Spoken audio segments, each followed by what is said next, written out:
Good morning, Kirk here. Digging around in my cartridge box and found one to come over at my parents' house, helping take care of them this weekend. And I found a cartridge I hadn't seen in a while, and it was one that was fairly popular, but uh, only among Winchester people nowadays do you hear anybody ever talk about it, and that would be their fan of the 1886 lever gun, because that was the primary rifle that this was offered. So, if you looked at the title, the cartridge we're looking at today is the 4082. Now, the 4082 was a black powder cartridge originally. It has a 260 grain bullet. The case is basically a 4590 with some taper and a neck. And it had a sister cartridge that was offered also in the 1886 rifle, the 4065, which was a 4570 tapered down with the same 406 caliber 260 grain bullet, and the ballistics of the two are nearly identical. I mean, the 4082 has just a couple of feet a second on it. They both survived over into the smokeless age, and the 4082 was discontinued in 1910 as far as uh, factory rifles go.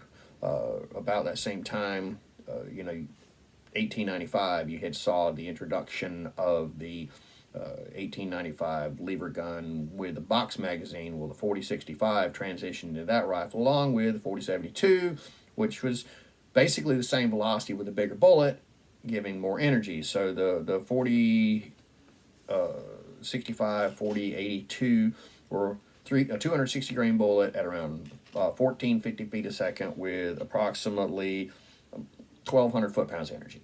Whereas when the 95 came out, they looked at the 72, and let's see, 72 was a 330 grain bullet at about 1,400 feet a second to give about 1,400 foot-pounds energy.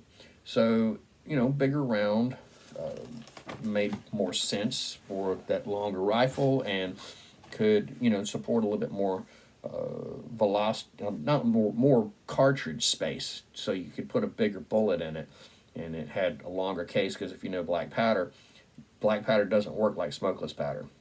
To get energy differences in black powder, you have two choices of doing things: either get a heavier bullet or a longer case, and you hit that wall of return when you get the longer case to add more black powder, because it burns at the same rate. So what people would do is they would go with a longer case and a bigger bullet, and it'd run at the same speed as the shorter case, and you'd end up with more energy because you're throwing a bigger hunk of lead at something. I mean, the same thing you saw in the 4570, 4590, 45100, 45110.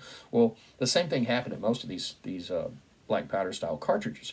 But the 4082 was fairly popular in its day, and you still see a lot of stuff about it online among Winchester aficionados and the lever gun forums and stuff like that. And I found data for using it with modern powders to give 1,450 feet a second with that 260 grain lead bullet and replicate the factory loads. You got 4590 cases, and you got a 1886 lever gun, and get you some taper dies and make you some bullets.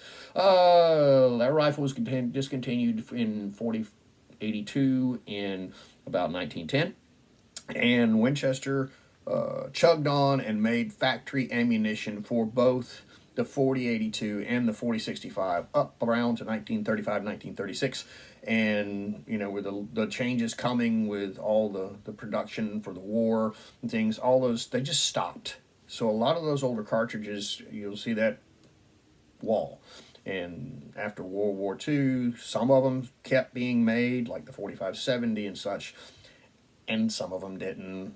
So you saw a list of cartridges like the 4065 and the 4070 and the 4072 and the 4082, 4082, and those kind of cartridges. They just kind of stopped because of logistics.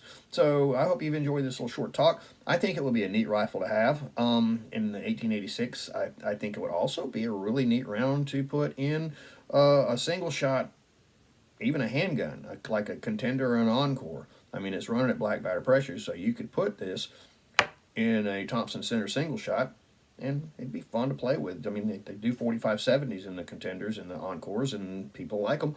I think this would be fun to put in a single shot and just have a conversation piece when you go to the range. What is that? It's a 4082.